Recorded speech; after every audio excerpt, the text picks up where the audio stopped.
Salam sejahtera, terima kasih karena bersama dengan saya di Nazilin Unity Channel. Inilah masalah terbesar yang dihadapi oleh Muhyiddin Yassin sebenarnya. Cadangan umur Perdana Menteri bawah 70 tahun sebenarnya adalah cara untuk PAS menolak Muhyiddin, kata EMK. Cita-cita Muhyiddin untuk menjadi Perdana Menteri kali kedua mungkin akan berkubur selamanya dan tidak akan tercapai. Ini apabila PAS dengan terang-terangan menyatakan bahwa mereka mencadangkan supaya PAS memimpin Perikatan Nasional dan sudah tiba waktunya PAS mentadbir negara ini. Tapi ramai orang kata itu hanya mimpi di siang hari. Tiada yang akan percaya dengan PAS, kata netizen. Cadangan PAS supaya Perdana Menteri mesti berusia bawah 70 tahun adalah isyarat politik halus menolak pencalonan Presiden Bersatu Muhyiddin Yassin, kata PKR Pemuda. Ketuanya Muhammad Kamil Abdul Munim berkata, walaupun PAS tidak menyebut sebarang nama secara langsung, namun kenyataan tersebut jelas menyentuh faktor usia bekas Perdana Menteri itu yang kini sudah mencecah 70 tahun. Cadangan ini datang di tengah-tengah polemik menentukan calon Perdana Menteri Perikatan Nasional PN. Jadi saya nampak ia lebih bersifat tidak bersetuju dengan Muhyiddin, katanya. Bahasa mudahnya mereka tidak mahu Muhyiddin, cuma tidak sebut secara terang. Sebaliknya guna alasan umur, katanya lagi. Pada muktamar tahunan PAS Pusat kali ke-71 yang diadakan di Alaussata Kedah baru-baru ini, Presiden parti itu Abdul Hadi Awang berkata pemimpin berumur atas 70 tahun tidak sepatutnya menjadi Perdana Menteri.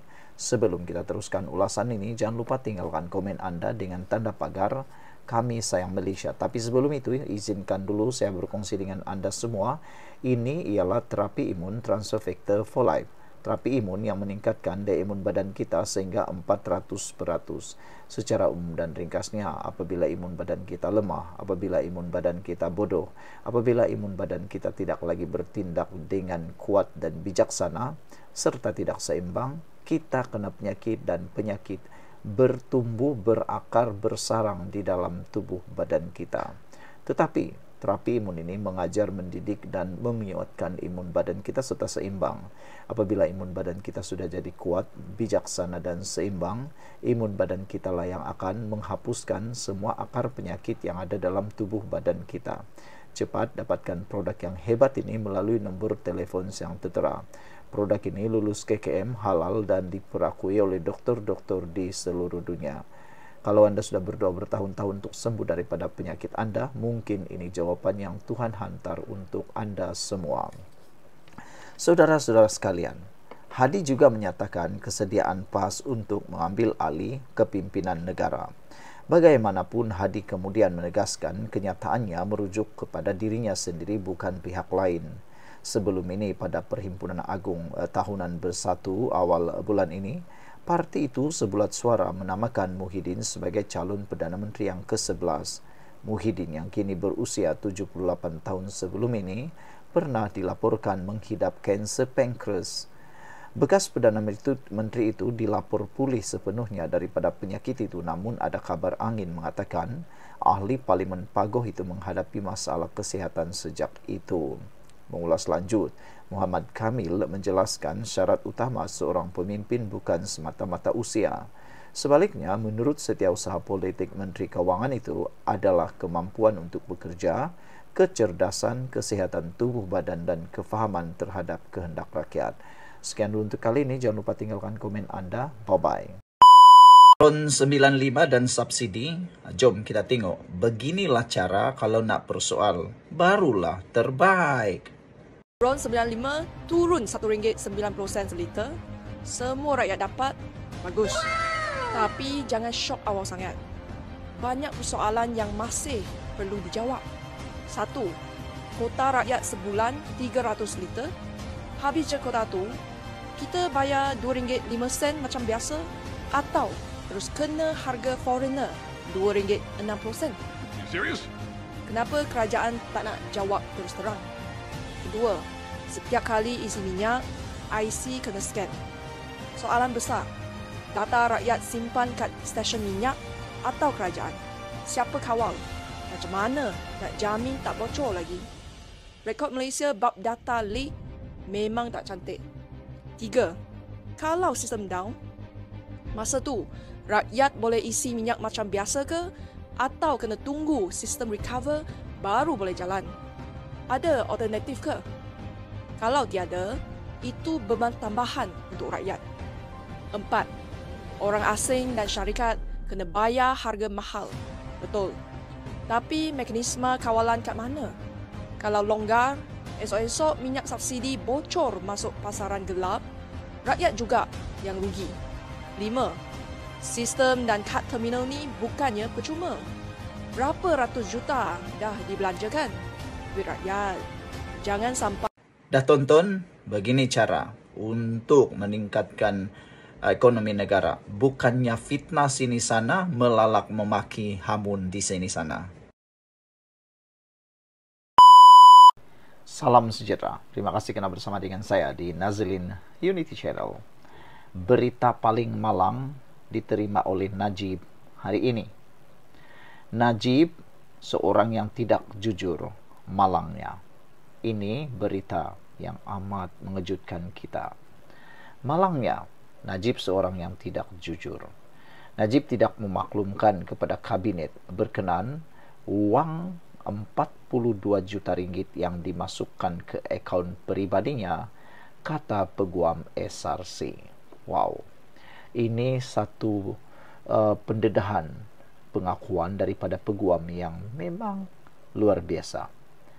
Saya pun kalau ada tiba-tiba masuk dalam akaun saya 42 juta, saya pasti akan berfikir ini milik siapa? Jangankan 42 juta. Masuk 1 juta pun kita akan bising, kita akan takut dan kita pasti akan telefon bank.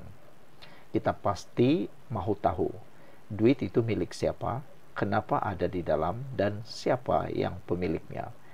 Tidak kita berani pun guna. Mungkin itulah yang terjadi pada Najib. Tapi malangnya Najib seorang yang tidak jujur, kata Peguam. Betulkah itu? Mahkamah Tinggi hari ini diberitahu bahawa bekas Perdana Menteri Najib Razak adalah seorang yang tidak jujur dan kerap menuding jari kepada pihak lain berhubung penyelewengan dana SRC Internasional Sendirian Berhad. Peguam syarikat itu, Lim Chi Wei, berkata demikian di hadapan Hakim Ahmad Fairuz Zainal Abidin dalam kes saman berjumlah 1.18 bilion US dollar terhadap Najib dan bekas Ketua Pegawai Eksekutif Syarikat tersebut, Nik Faisal Arif Kamil. Sebelum kita teruskan ulasan ini, jangan lupa tinggalkan komen Anda, kami benci penipu. Tapi sebelum itu, izinkan dulu saya berkongsi kepada Anda semua. Ini ialah terapi imun transfer factor for life. Terapi imun yang meningkatkan daya imun badan kita sehingga 400%. Secara umum dan ringkasnya, apabila imun badan kita lemah, apabila imun badan kita bodoh, apabila imun badan kita tidak seimbang, kita kena penyakit dan tidak sembuh daripada semua jenis penyakit. Lalu, penyakit berakar di dalam tubuh badan kita dan kita tidak sembuh daripada semua jenis penyakit. Penyakit bersarang di dalam tubuh badan kita. Tetapi apabila imun badan kita sudah jadi kuat, bijaksana dan seimbang, imun badan kita itulah yang akan menghapuskan dan menghancurkan semua jenis penyakit yang bersarang dalam tubuh badan kita. Lalu kita sembuh daripada semua jenis penyakit. Cepat dapatkan produk yang hebat ini melalui nombor telefon yang tertera. Produk ini lulus KKM, halal dan diperakui oleh doktor-doktor di seluruh dunia. Kalau Anda sudah berdoa bertahun-tahun untuk masalah kesehatan Anda, mungkin ini ialah jawaban kepada doa Anda semua. Produk ini lulus KKM, halal, diperakui oleh dokter-dokter di seluruh dunia. Cepat dapatkannya melalui nombor telefon saya yang tertera. Menurut Peguam ini lagi, malangnya Najib seorang tidak jujur. Walaupun beliau percaya wang SRC berjumlah 42 juta ringgit telah dimasukkan ke dalam akaun bank pribadinya, beliau tidak memaklumkan perkara itu kepada kabinet, katanya.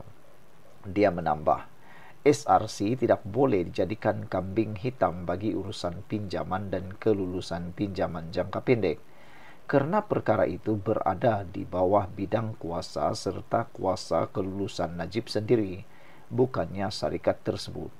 Lim juga berhujah bahwa alasan Najib ketika menjadi Perdana Menteri terlalu sibuk untuk mengambil tahu soal ketelitian dan butiran lain adalah tidak berasas. Menurutnya, Najib yang dianggap planatif sebagai pengarah bayangan syarikat menunjukkan kecenderungan berterusan untuk mengelak proses ketelitian sekaligus mencipta keadaan yang membolehkan penipuan SRC berlaku dan berakar. Apa yang lebih berkemungkinan ialah Najib sedar bahawa proses ketelitian tidak dijalankan secukupnya, tetapi tidak peduli untuk mengarahkannya dilakukan kerana ia hanya akan menyukarkan penyelewengan dana yang akhirnya dilakukan, katanya. SRC yang dimiliki sepenuhnya oleh Menteri Kewangan diperbadankan ditubuhkan pada tahun 2011. Saman itu difailkan pada tahun 2021 dengan SRC memohon mahkamah mengisytiharkan Najib dan Nik Faisal bertanggungjawab atas pelanggaran tugas fiduciary serta amanah secara penipuan. Sekian untuk kali ini. Jangan lupa tinggalkan komen Anda. Bye-bye. Salam sejahtera. Terima kasih kerana bersama dengan saya di Nazlin Unity Channel. Ini keputusan paling teruk dan buruk sekali diterima oleh Perikatan Nasional, Muhyiddin Yassin, Hamzah Zainuddin, Hadi Awang, dan terutamanya Mahathir. Mahathir sangka kerajaan ini tidak akan dapat bertahan. Perikatan Nasional juga selalu kata kerajaan ini tidak akan dapat bertahan. Paling lama pun 2-3 bulan kata mereka. Tapi sekarang sudah hampir 3 tahun setengah. Dan paling hebat sekali diramalkan bahawa kerajaan Madani akan ada peluang jadi kerajaan semula pada PRU 16. Dan orang yang menyatakan ini bukanlah orang biasa-biasa. Orang ini sukar untuk kita tolak kenyataannya kerana beliau bukan orang yang suka tukang cucuk, tukang kipas Anwar Ibrahim. Hassan Abdul Karim, nama yang pasti Anda kenal. Walaupun beliau adalah veteran dalam PKR, tapi beliau tidak pernah mengipas Anwar Ibrahim. Mana yang salah dia sebut secara terang-terangan. Sama ada di parlimen maupun di luar parlimen. Dia tidak pernah mengipas Anwar Ibrahim. Tapi kali ini, dia secara jujur menyatakan bahawa formula bijak RON 95 Madani ada peluang jadi kerajaan semula pada PRU 16, kata ahli Parlimen Pasir Gudang Hassan Abdul Karim yang menyifatkan keputusan kerajaan untuk mengekalkan subsidi petrol RON 95 kepada semua warga negara sebagai satu formula ekonomi yang bijak dan memberi manfaat menyeluruh kepada rakyat. Menurutnya, walaupun rakyat tidak begitu memahami falsafah Madani yang sering diangkat kerajaan, namun pengumuman mengenai dasar subsidi itu tetap mendapat sambutan positif kerana ia menyentuh terus kehidupan harian rakyat. Sebelum kita teruskan ulasan ini, jangan lupa tinggalkan komen Anda dengan tanda pagar Kami Sayang Malaysia. Tapi sebelum itu, izinkan dulu saya kongsikan kepada Anda semua, ini ialah terapi imun Transfector for Life. Terapi imun yang meningkatkan daya imun badan kita sehingga 400%. Secara umum dan ringkasnya, apabila imun badan kita bodoh, apabila imun badan kita lemah, apabila imun badan kita tidak seimbang, kita kena penyakit dan tidak sembuh daripada penyakit. Penyakit berakar di dalam tubuh badan kita dan bersarang berkembang di dalam tubuh badan kita. Tetapi berita baiknya, terapi imun ini mendidik, menguatkan, membijakkan imun badan dan menyeimbangkan imun badan kita. Apabila imun badan kita sudah jadi kuat, bijaksana dan seimbang, imun badan kita itulah yang akan menghapuskan semua akar penyakit yang sudah bertumbuh di dalam tubuh badan kita. Imun badan kita menyembuhkan kita daripada semua jenis penyakit. Produk ini lulus KKM, halal, diperakui oleh doktor-doktor di seluruh dunia dan penemuan paling bersejarah dalam dunia kedokteran abad ini. Kalau Anda sudah berdoa bertahun-tahun untuk mendapatkan kesehatan, mungkin ini jawapan yang Anda cari. Saudara, hubungi nombor telepon saya melalui WhatsApp sekarang. Menurut beliau, walaupun rakyat biasa tidak begitu memahami falsafah madani yang sering diangkat kerajaan, namun pengumuman mengenai dasar subsidi itu tetap mendapat sambutan positif kerana ia menyentuh terus kehidupan rakyat. Rakyat miskin dan kaya menyokong pengumuman kerajaan madani bahawa subsidi petrol RON 95 untuk semua warga negara. Dasar seperti ini popular kepada rakyat tanpa mengira kelas dan ras. Bukanlah satu kesalahan bagi kerajaan melaksanakan dasar yang popular, katanya. Pilihan raya negeri dan pilihan raya umum tidak lama lagi akan tiba, katanya.